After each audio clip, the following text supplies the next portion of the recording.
Then when I want to throw it, this line gets shorter and rebounds back. Boom. Hey, this is Dr. Perry from Stop Chasing Pain. Thank you so much for joining me today on the video to talk about two primary points I want you to work in the fascial system that can hopefully help you when you experience pain, discomfort, or inflammation virtually anywhere in the body. Follow along. We got a lot of great stuff headed your way. I hope it makes you feel better. All right, let's take a deeper look at those fascial connections. Here's an anatomical front view of the body. This is your left shoulder. It'll go across the body and down to that right inner thigh. And then if I do another one on the other side, here's your right shoulder complex, and that's going to come down to that inner thigh region here. Okay, roughly. Then you see, where's the center? That's the punctum fixum right there. So that spot is where we want to zero in on the front. And look at all that white stuff. You know, that's the connective tissue. That's fascia. It's pretty much wrapping around everything you got at all different layers from the top all the way down. It's called superficial, intermediate, and deep. If I flip around to the backside, that's a glorious picture right there. Oh my goodness. Look at just look right here. Here, the left lat and the right lat. And you see that right there, that diamond? That's that connective tissue. That's the thoracolumbar fascia. Now let's draw the lines here. From the back, this is your right shoulder. It's going to come down across and go towards that outer thigh. And here's your left shoulder. Come down across into that outer thigh. And look at that X right there. So that's the thoracolumbar fascia, bottom of the rib cage region, where you have the tightness. Now, if I turned sideways here and I drew a line straight through this way like an arrow, that's it. So you have the point in the front and the point on the back, and that's where we want to work to actually help all these different areas of the body, from the center to the top of your head, the bottom of your feet, your fingers. I mean, you name it, this may help you with that. And there you go. You have this X pattern. I'm going to bring this across from the body. Okay. You have this X pattern of what they call connective tissue or fascia in the body, and it goes from one shoulder to the opposite side hip. It's called a sling. And then it's elastic like that. And then you have another one that goes this way from the left shoulder to the right hip. And when you do that, you can see that, holy cow, it looks like there's an X here, right? And then this center mass right here of the X is pretty much going to be about right here. And that's where most people have all their tension, right here. And we call that the emotional hotspot right here for trauma and stress. So this is why I want to be a fulcrum here. Let's look at how the tissue is moving. If the fascia is going here, look at the shoulder. See the shoulder? Now look at how the tissue in the hip would move, right? That's why this matters. And very rarely will somebody come in saying, Doc, I got to see it. The sides of my rib cage are killing me. No, they're going to say, I hurt where? Here or here is what they're going to tell you. Or when it really runs out and goes down the chain of fascia, they're going to complain of pain. My elbow hurts. My wrist hurts. My knee hurts. My ankle hurts. And the fulcrum is still the same in the center. Okay. And you actually have a fulcrum on the back as well. So let's flip you over if you don't mind. But you have an X in the front and you have an X in the back. So from the left shoulder to the right hip, and then you go from the left hip to the right shoulder. Okay. So holy cow, there's a fulcrum on the back as well, right here. And this is where what they call your thoracolumbar fascia sits. And that's that big connective tissue. That's the sling and the powerhouse back here. And this area gets really, really tight on a lot of people. And look, it's the same thing. Look at that. Holy cow. So I can rib cage rock it from the front and I'm also moving this in the back. And then somebody's going to say, Doc, can you do a rib cage rocker when they're face down? What do you think my answer is? Yes, of course you can.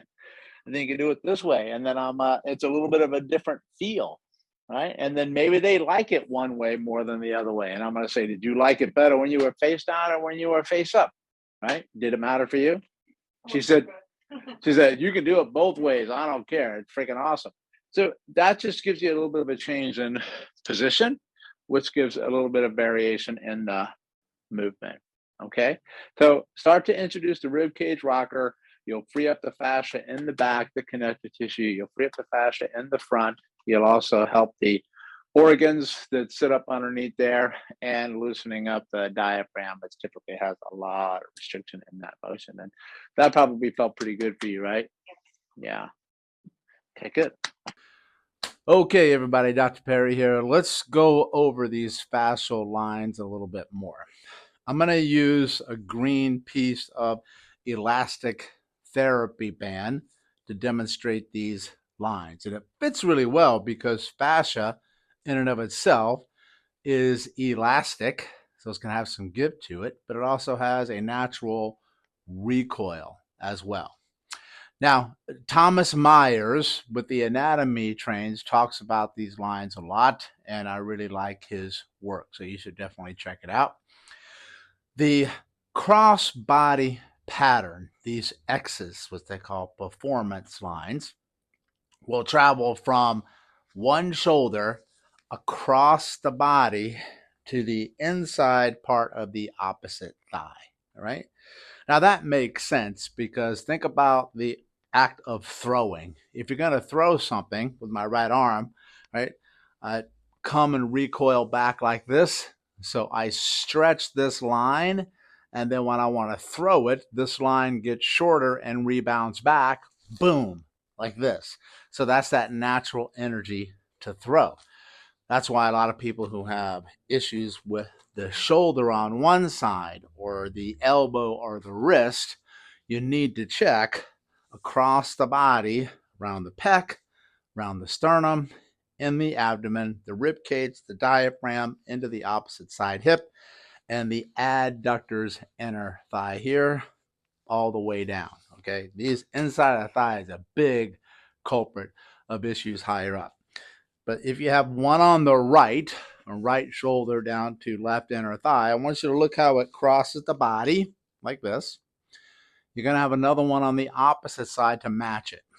So that's left shoulder across the pec, across the abdomen to the inner thigh on this side.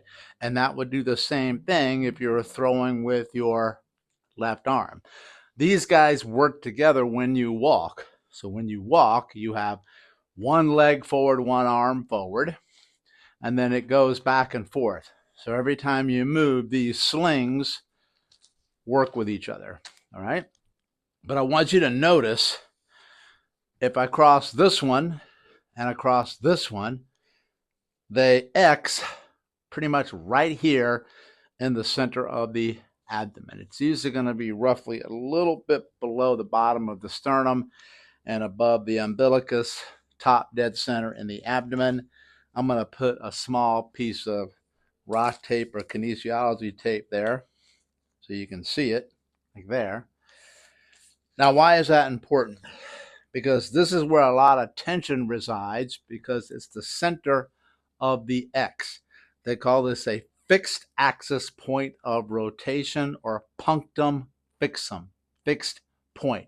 Because of that fact, this area gets a lot of tightness and tension in here. When this area gets tight and tense, if I tighten up in the middle, I want you to watch something. Watch what happens to the shoulders and watch what happens going down into my groin region when I tighten it up here. These, see the line pull? This comes up, this comes up, this comes down, and it pulls me in like this. That may lead to issues in the shoulders and arms, hips down in here, and absolutely in the lower back. And when you have a lot of excess tension here, you influence blood flow to the organs as well. Now, Just like everything in life, there's balance. There's yin to a yang. There's up to up, down, left, right. Okay. So you have a back sling as well. That one is going to crisscross in the back. I'll try to show it as best I can. It will go from like lat region, shoulder, across the body towards the opposite side, glute, outer thigh complex right here. Right? So you can see like that. There's one X, and they're going to work opposite the ones in front. So right shoulder, left glute, thigh region. Then I would crisscross it the other way, and you could see there's another X in the back. And it's going to sit virtually straight back opposite from this one. So if you imagine that I just shot myself in here with an arrow, this is a big giant arrow, it's going to come through and exit right here. This is where the X punctum fixum sits in the back. And that's going to sit down near the bottom of the rib cage here, like there, where what you have what's called thoracolumbar fascia. This is thorax, thoraco, low back, lumbar. Fascia is that connective tissue. Make sure you go back and watch my like 40-minute video here on the thoracolumbar fascia. I'm going to pop a link up here at the top, and you can see a whole presentation on that one to help you do things to alleviate tension back here. But if you also have tension here, that can impact the arms and the legs and the lower back, but also the breathing capability around here with your rib cage and your diaphragm muscle. It's a muscle that sits right here below the lungs and above the organs. And then that actually will be compromised if you're tight back here in the thoracolumbar fascia. The most important thing to know about this are the X's. Then it's to treat the center of the X, not just the four corners. What can you do in that region? Well, here are some options. I really like vibration therapy a lot. So this is my Mojo vibration ball that you can purchase on our website. We only ship to the United States. So if you don't live in the US, you can purchase any other kind of massage ball you want. Turn that ball on, place it right in the center of that X, press in there and vibrate for a couple of minutes. You can do this seated, you can do it standing. Some people actually like to lie down on the ball as it presses in. Just be careful. Sometimes that's a lot of pressure. I don't want you to cause pain. Don't stop breathing when you do it.